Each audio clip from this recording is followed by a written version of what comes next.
Hello, this is Laura Muckerhern. I just wanted to make a video going over references and how to use them in a way that's going to help you effectively learn how to draw. There is a difference between referencing and tracing. With tracing, you're just doing an outline of the image and it's not really going to help you see the shapes as effectively. Seeing the shapes is what's going to help you learn how to draw these things freehand. And with dogs and cats and people, we all kind of share a basic shape. And tracing will get you the image down, but it's not going to show you how those shapes connect, and it's not going to show you kind of how to feel out the form if you're drawing freehand. So I just wanted to go over how I see references and how they help me and kind of my method for figuring out the shapes in a reference. So like with this dog, you can see he's got a couple planes on his face. He's got a flat rectangle on his forehead. He's kind of got his nose that goes up. You can kind of see how the rectangle connects with the rest of his head. So I just map out the flat planes. I usually start with the simple shapes first. So like the box for the front. He does have his lips here and his little nose. His nose is kind of like a trapezoid shape coming off of that main box in front.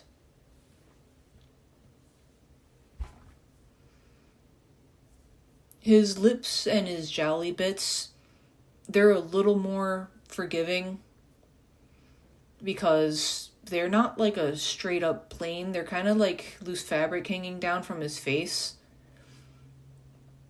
His eyes, you can kind of see he's got like his eyelid there, and then he's got like his doggy eye bags underneath. So I just kind of put a circle for those where you'll kind of notice that shape coming out. On the other side is a bit blocked by his nose.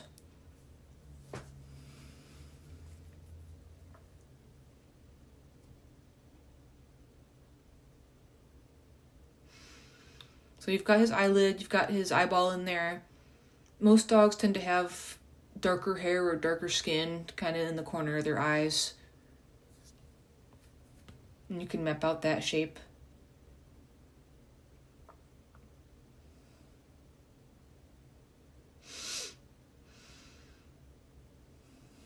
And just going over his lips a little bit here. Like I said, they're like hanging fabric. A little more forgiving to draw.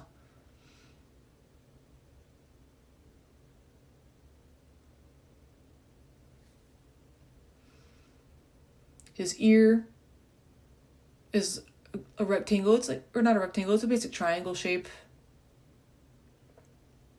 I guess you can kind of see a rectangle in there a little bit, but I tend to go with the triangle for dogs' ears that are like that. And his jaw, you can see in the picture where his jawline starts. You can kind of get an idea of where to put the circle and where his skull is from that line.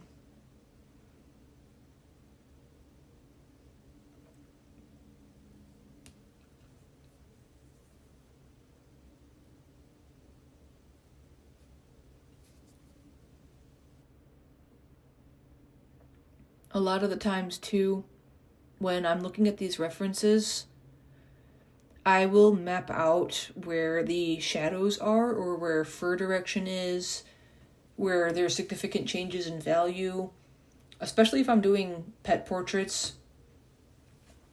With my pet portraits, I tend to actually do these outlines and then use a projector to transfer them to my canvas. I could sit and draw those on the canvas. It would just take me a little extra time. But doing it this way, it saves me a bit of time and it guarantees that I can get some accuracy to start with when I'm painting. So if I'm doing a painting for a client of their pet, that's something that you want to look as accurate as possible, and I will transfer my reference image like this to the canvas. And that's totally fine to do. If you have your own pictures, or if you have stock images, it's generally fine to trace your own images. Doing tracing on somebody's artwork, kind of not a good thing to do. You don't really want to trace somebody's artwork. That's kind of copyright infringement. That's kind of a no-no. If you are referencing or tracing somebody's work and you have permission from them, that's great. That's totally fine. But I wouldn't do any sort of tracing or direct referencing off somebody's artwork without asking them for permission first. But with this dog, like like you can see like what I put there, the shape for his forehead, the shape for the nose. After you get the basic shapes in, go ahead and go and add whatever little bits might help you in the end to see. Doing enough of these, you'll start to see kind of how the shapes connect to each other between animals. Since we all have a basic frame that proportions and sizes and shapes just change along that same frame. So, and there's nothing wrong with referencing. There's nothing wrong with tracing your own images. Um, Artists like you might see in your history books, like Leonardo da Vinci or Rembrandt, they all used some form of tracing. A lot of those artists used something called camera obscura, which is it's like a pinhole camera. The light comes through the pinhole and projects the image on the surface across from the pinhole. It projects it upside down because that's just how light works.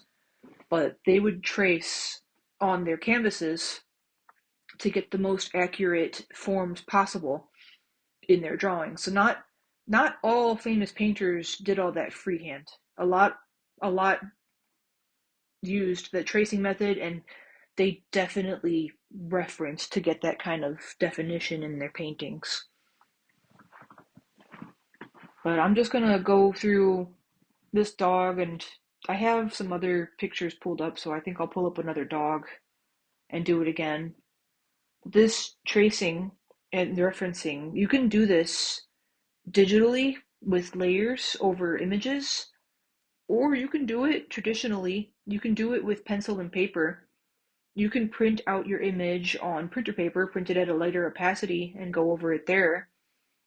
Or you can take a book from the library or a book you have at home, get some tracing paper from the art store, and you can use that tracing paper to do the shapes over your photos as well.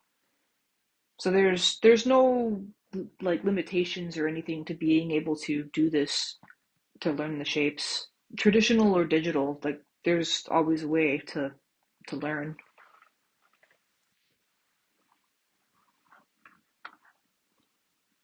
So let me pull up the other dog here in a minute.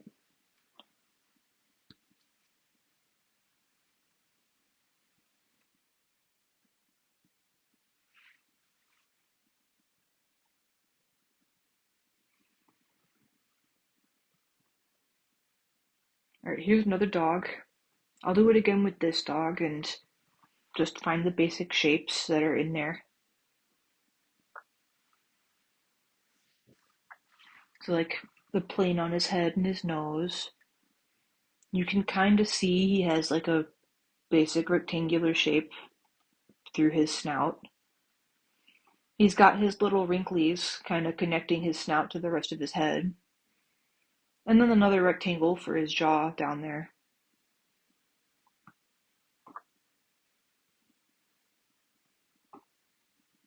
That's about where his circle would be. I know a lot of drawings start with a circle for the head, and it kind of gives you a frame of reference for where to put the rest of the shapes. His ear starts about there. That's kind of where his ear hole is, and again, like with the ears, it's kind of like draped fabric hanging off his head.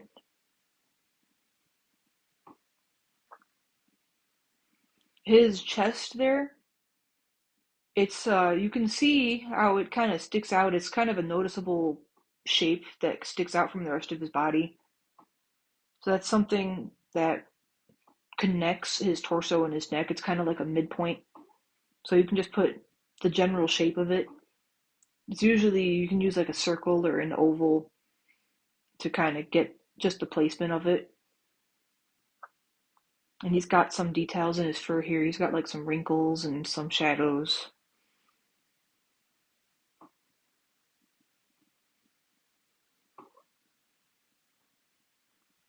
I would always start with the basic shapes first, the circles, the rectangles, triangles, and then do your little stuff that you want to reference afterwards. Like any shadows or any fur direction you want to mark down, any color changes. So like that's one of the things, like right there where his face starts turning white, that's something that I would draw a reference line for when I'm doing a pet portrait. Anywhere where there's noticeable shadows, noticeable markings. Like if you have a dog with pretty unique markings, that's something when I'm doing a pet portrait that I would put into my reference before I stick it on the canvas.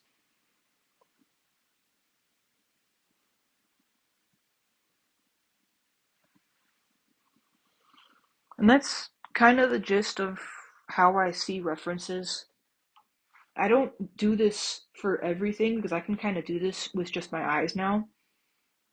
But if I'm doing a pose that's particularly hard or if I'm struggling with something, like I don't draw people very well. People is one of the things I struggle with drawing. So very often, you might have seen this in some of my other videos. I will do this with people, especially, at least until I get comfortable enough with the shapes to be able to just reference with just my eyes. But this is a good way to figure out shapes, especially with things you're unfamiliar with drawing.